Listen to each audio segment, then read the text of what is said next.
حضرت عمر بن عبدالعزیز رحمۃ اللہ علیہ کے والد مصر میں ہوتے تھے، اور جناب عمر بن عبدالعزیز حضرت صالح بن کیسان رحمۃ اللہ علیہ ایک محدث تھے، ان کے پاس مدینہ طیبہ میں تعلیم حاصل کرتے تھے۔ تو آپ نے اپنے استاد صاحب کے پیچھے عصر کی نماز پڑھی تو ایک رکعت آپ کی لیٹ تھی، اٹھ کے آپ نے نماز پوری کی تو حضرت صالح بن کیسان محدث تھے،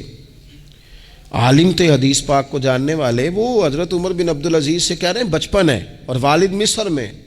انہوں نے پوچھا بیٹا کہاں تھے؟ نماز میں ایک رکعت میں نے دیکھا کہ آپ نے دیر سے نماز پڑھی ہے۔ تو عرض کرنے لگے میں حضور کنگھی کر رہا تھا۔ بعض بچے آئینے کے سامنے کھڑے رہتے ہیں پھر بڑی بڑی دیر ہی کھڑے رہتے ہیں، کنگھی کر رہا تھا تو ذرا دیر ہو گئی۔ حضرت صالح بن کیسان رحمۃ اللہ علیہ نے ان کے والد کو مصر میں خط لکھا، فرمانے لگے جوانی بھی ہے، موقع بھی ہے، فرصت بھی ہے، اور ابھی بھی آپ کا بیٹا جماعت سے نماز نہیں پڑھتا۔ مصر میں خط گیا، آج جب میں نے پوچھا ہے تو اس نے کہا میں کنگھی کر رہا تھا۔ اتنے معمولی سے کام کے لیے اس نے تکبیر اولیٰ چھوڑ دی۔ اب وہاں مصر میں بیٹھے والد نے یہ نہیں کہا کہ مولوی صاحب آہستہ آہستہ ٹھیک ہو جائے گا، آپ کو کیا ہو گیا ہے، کوئی بات ہے کرنے والی؟ انہوں نے وہاں سے گھوڑے پہ بندہ دوڑایا، بندہ مدینہ طیبہ آیا۔ اس نے کہا جاتے ہی عمر بن عبدالعزیز کو لے جانا حجام کے پاس اور اس کے سارے بال اتروا دینا، اور اسے کہنا پتر جن بالوں کی وجہ سے نماز رہ جائے ان بالوں کو سر پہ نہیں رہنا چاہیے،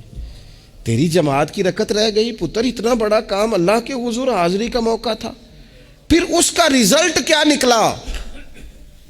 حضرت عمر بن عبدالعزیز بادشاہ بنے، 39 سال عمر میں انہوں نے پوری امت کو خیر سے بھر دیا۔ حشام بن عبد الملک کے بھی 11 بیٹے تھے، جناب عمر بن عبدالعزیز کے بھی 11 بیٹے تھے۔ حشام جب دنیا سے گیا تو ہر بیٹے کو 10 لاکھ دینار آئے، اور جناب عمر بن عبدالعزیز جب دنیا سے گئے تو 11 بیٹے تھے اور 6 دینار تھے۔ اور جاتی دفعہ کہنے لگے پتر اپنے باپ پہ شکوہ نہ کرنا، تمہارا باپ بزدل تھا، 2 رستے تھے، یا تو میں اپنے لیے جہنم کٹھی کرتا اور تمہارے لیے جائیداد بناتا، لیکن میں بزدل تھا، دوزخ سے ڈر گیا، میں جائیداد نہیں بنا سکا، اپنے باپ کو معاف کر دینا۔ تو بچے کہنے لگے ابا جی ہم جس گلی سے گزرتے ہیں لوگ اٹھ کے کھڑے ہو جاتے ہیں کہ نیک باپ کی اولاد جا رہی ہے، اچھے باپ کے بچے جا رہے ہیں، ہمیں کوئی ضرورت نہیں جائیدادوں کی۔ وہ شخص جو یہ بیان کرتا ہے نا کہ 6 دینار چھوڑ گئے تھے، وہ کچھ کفن دفن پہ لگ گئے، کچھ اور کسی کام لگ گئے، 6 دینار کل بچے بچوں کے پاس، 11 بیٹوں کے پاس، لیکن وہ شخص کہتا ہے وہ جو 10 لاکھ دینار حشام بن عبد الملک کے بچوں کو آئے تھے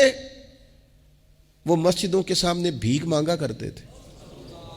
کیونکہ جب بچوں کو بنا اس طرح کا دیا گیا کہ کھانے میں پینے میں موج میں اڑا دیا مال، اور یہ جو 6 دینار 11 بیٹوں کو دے کے گیا، رب نے اتنی برکت دی کہ ایک ایک بیٹا ایک ایک وقت میں 100 گھوڑے مال کے بھرے ہوئے رب کے رستے میں خیرات فرمایا کرتے تھے۔ اصل دولت اولاد ہے،